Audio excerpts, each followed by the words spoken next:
স্বপন সরকার স্বপ্নের রান্নাঘর থেকে আজকে একটা বিরিয়ানি করব। তো সেই জন্য কোয়েল পাখির ডিম দিয়ে আর চিকেন দিয়ে আর বাসমতি রাইস নিয়েছি এখানে 500 গ্রাম। তো আজকে বিরিয়ানিটা করব কোয়েল পাখির ডিম আর চিকেন দিয়ে বিরিয়ানিটা করব। তো আমার সাথে আপনারা সবাই দেখবেন আজকের বিরিয়ানিটা আমি কিভাবে রান্না করি স্বপন সরকার স্বপ্নের রান্নাঘর থেকে।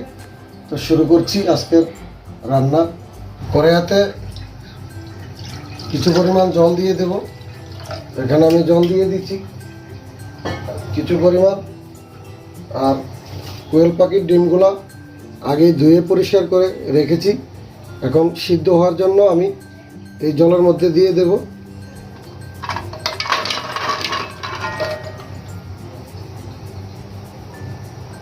তো ডিমগুলি আমি জলের মধ্যে সিদ্ধ বসিয়ে দিয়েছি, কিছুক্ষণ সিদ্ধ করে নেব। এখানে 2 টুকরা চিকেন নিয়েছি, তো চিকেনটা আমি কেটে নেব। চিকেনের টুকরা এভাবে আমি ছোট ছোট করে কেটে নেব।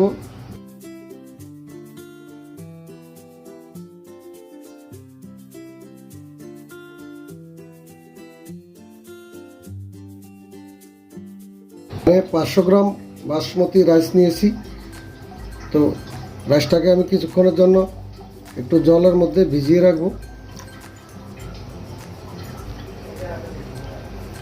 এরকম করে 20 থেকে 25 মিনিট এভাবে জলের মধ্যে ভিজিয়ে রাখবো। ডিমগুলি সিদ্ধ হচ্ছে, আর কিছুক্ষণ করে নেব। পাখির ডিমগুলি সিদ্ধ হয়ে গিয়েছে, এখন আমি নামিয়ে ছেঁকে নেব। এক এক করে সবগুলি ডিম আমি এভাবে সুলে নিয়েছি, এখন ধুয়ে পরিষ্কার করে নেব। ডিমগুলি ধুয়ে পরিষ্কার করে নিয়েছি, এখন ভেজে নেব। তার জন্য সামান্য পরিমাণে একটু হলুদ গুঁড়া দিলাম আর একটু লবণ দেব, দিয়ে মেখে ভেজে নেব হালকা করে।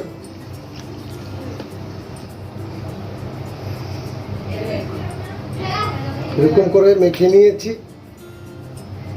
চিকেনের মধ্যে একটু লবণ দিলাম আর সামান্য পরিমাণে একটু হলুদের গুঁড়া, এটাকেও মেখে নেব। দিয়ে দেবো একটু গোলমরিচের গুঁড়া, দিয়ে দেবো কড়াইতে সাদা তেল। চিকেনটা হালকা করে ভেজে নেব। জন্য বাসমতি রাইসটা কিছুক্ষণের জন্য পানি দিয়ে রেখেছিলাম, এখন দিয়ে নেব। তখন চিকেনের সাথে ডিমগুলি দিয়ে দেব, দিয়ে হালকা করে ভেজে নেব। ডিম আর চিকেনগুলি আর ভাজবো না, এখন নামিয়ে নিচ্ছি। একটা কড়াই নিয়েছি, কড়াইয়ের মধ্যে সাদা তেল দিয়ে দেব। পাতা, দারুচিনি, এলাচ, লবঙ্গ, গোলমরিচ কিছু পরিমাণ আছে এখানে, তো এটা এই তেলের মধ্যে দিয়ে দেব।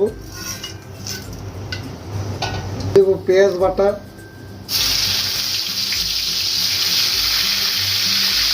3 চামচ পেঁয়াজ বাটা দিলাম। আর দিয়ে দেবো রসুন বাটা 1 চামচ, আদা বাটা 1 চামচ, আর একটু জিরা বাটা,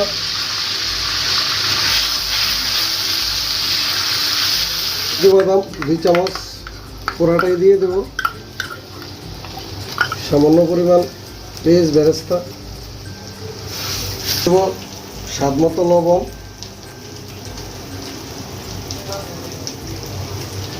চিনি দিয়ে দেব। ফেটানো টক দই আধা কাপ, গুঁড়া দুধ গোলা আধা কাপ। এখন কিছু কাজু বাদাম নিয়েছি, কাজু বাদামগুলি ধুয়ে পরিষ্কার করে রেখেছি, এখানে দিয়ে দেব। কিছু ধনিয়া পাতা আর চিকেনগুলি ভেজে এখানে রেখেছিলাম, এই মশলার মধ্যে দিয়ে দেব। এখন আমি যে বাসমতি রাইসটা ধুয়ে পরিষ্কার করে রেখেছিলাম এখানে দিয়ে দেব।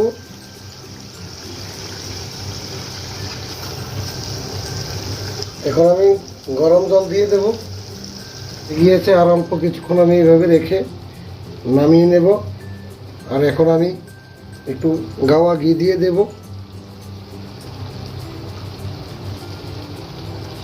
কাজু বাদাম দিয়ে আজকে বাসমতি রাইস দিয়ে এরকম করে একটা বিরিয়ানি রান্না করেছি। তো এখন কাঁচামরিচ দিয়ে দেব। রান্নাটা আমার শেষ পর্যায়ে। তো আপনাদের যদি আমার এই রান্নাটা রেসিপিটা ভালো লাগে তো অবশ্যই আমার পেজটাকে ফলো করে দেবেন, লাইক শেয়ার কমেন্টস করে দেবেন বেশি বেশি করে, যাতে আপনাদের সামনে আরও রেসিপি নিয়ে আসতে পারি। আমি স্বপন সরকার, স্বপ্নের রান্নাঘর থেকে আপনাদের জন্য নতুন নতুন রেসিপি যাতে নিয়ে আসতে পারি, সেই জন্য আমাকে লাইক শেয়ার কমেন্টস করে উৎসাহিত করবেন। এখন বিরিয়ানিটা নামিয়ে নিচ্ছি একটা পাত্রের মধ্যে।